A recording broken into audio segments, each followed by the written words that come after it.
Dear students, Assalamu alaikum. In today's lecture, we will discuss the questions given at the end of the lesson Youth and the Tasks Ahead, written by Dr. Karan Singh, and we will try our best to answer these questions briefly. It is page number 49 of our textbook, Janar First. Discussion. Question number 1 is, why does the author say that people who belong to the post-independence generation should not take independence for granted? Post-independence generation means those who were born after 1947, when India won freedom after a great struggle and after making many sacrifices. Our youth belong to post-independence age. They should not take independence for granted because maintenance and strengthening of independence is much harder task than its attainment of independence. Question number second is, the writer feels that the youth can be a great source of power to the nation. Why do you agree with him? Give reasons for this. Your answer. Author feels, here author is Dr. Karan Singh feels that youth can be a great source of power to the nation. If you agree with author, then you have to give reasons for your answer. We definitely agree with the author that youth can be a source of power to the nation, provided their power is properly mobilized, their ideas and energy are suitably canalized, they can safeguard secularism and democracy on which our nation is built.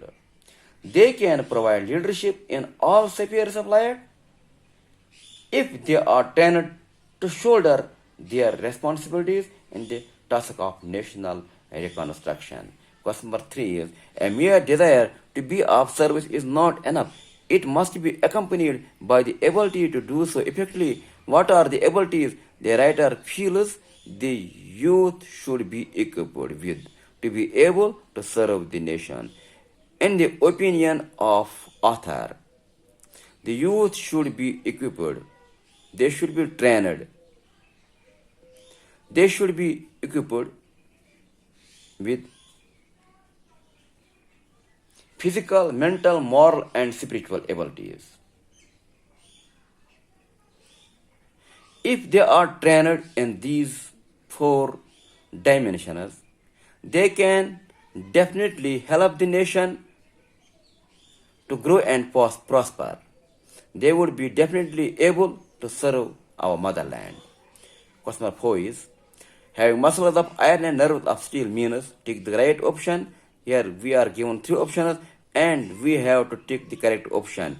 Being physically as strong as iron, being both physically fit and mentally strong, being intellectually bright. The correct option is option number 2, that is being both physically fit and mentally strong. Muscles of iron and nerves of steel means both physically fit and mentally strong. Question number 5 is, besides physical endurance, the author talks about 3 other qualities that are essential for defense personnel. What are they? Besides physical fitness, physical endurance, author talks about other 3 qualities which are very essential for defense personnel. These are discipline, teamsmanship, and corporate progress. Question number 6. We live in a highly competitive age of science and technology and no longer afford the luxury of mediocrity if we are to forge ahead, means if we are to progress ahead. By this sentence, the author means that there are 3 options. We must have the luxury of science and technology. We must be intellectually superior to make progress in science and technology. We can't afford to have the luxury of the best science and technology. This statement means we must be intellectually superior to make progress in science and technology. Option number 2 is correct.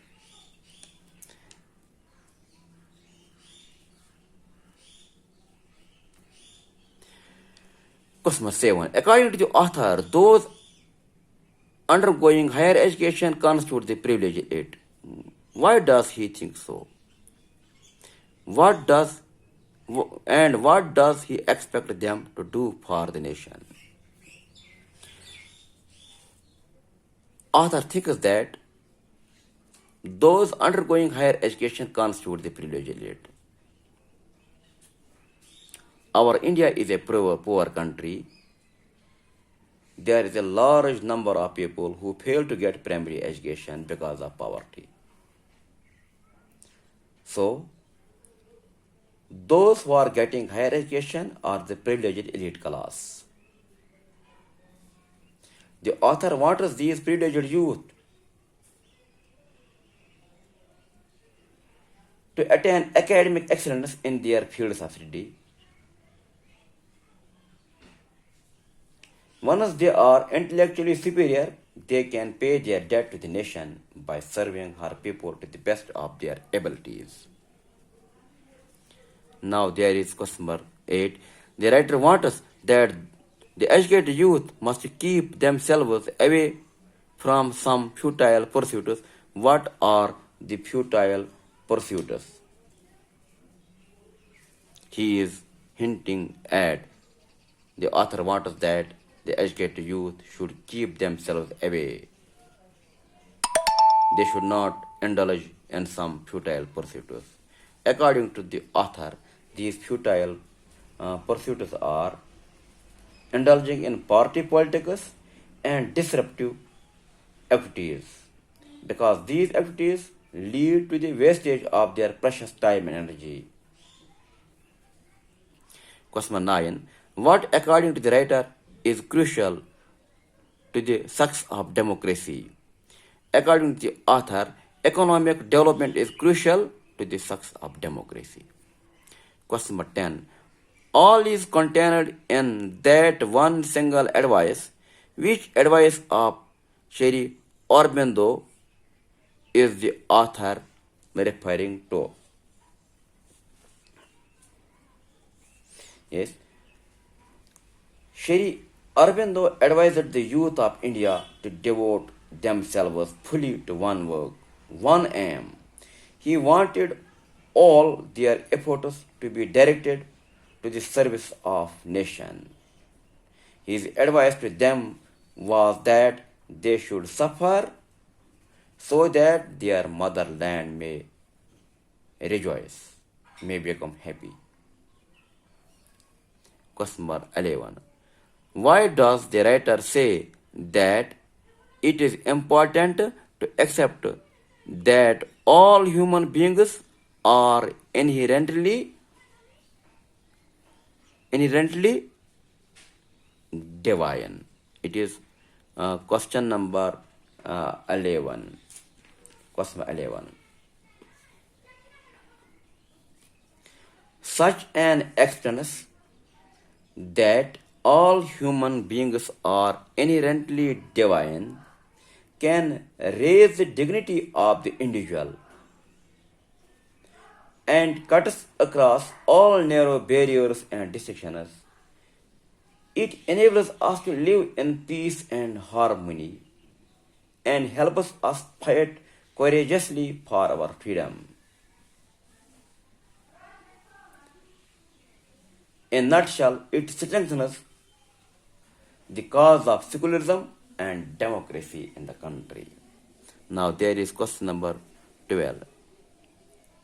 These may not be such to hit the newspaper headliners, but it is solid and devoted activity. What is the writer referring to in this line? Yes. In this line, the writer refers to a number of avenues for the service of our country. These opportunities are always available. Our youth must be encouraged to take up the avenues and try to build a stronger, happier, and more peaceful India. Part B is what, according to the writer, will be the result of such an activity. According to the writer, the result of this activity will be the real service to the country. This will build the fabric of great country. Question number 13 is, the writer lists out a number of tasks that the youth can take up for the progress of the nation. How does he suggest these tasks could be accomplished? It is question number 13. The writer suggests a number of tasks, such as civil defense measures, nursing, first aid, blood bank centers. Our youth will be able to do these if we organize a vast national youth movement. Such a movement can develop and defend free India. Question number 14 is: do you agree with the statement made by the writer that the younger generation today faces challenges any graver than any with which their forefathers were confronted? Give reasons for your answer with the help of the pointers discussed by the writer. Yes, the writer says that the younger generation of India faces challenges which are graver than those which were faced by their forefathers. If you agree with the statement of author, then you have to give answers. We definitely agree with the author because the younger generation faces challenges which are graver than those faced by our forefathers. Our forefathers won freedom for us. So it is duty of the young youth to maintain and preserve that freedom which was won by our forefathers after great struggle and after making great sacrifices.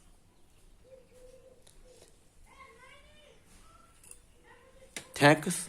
Stay blessed. Have a nice day.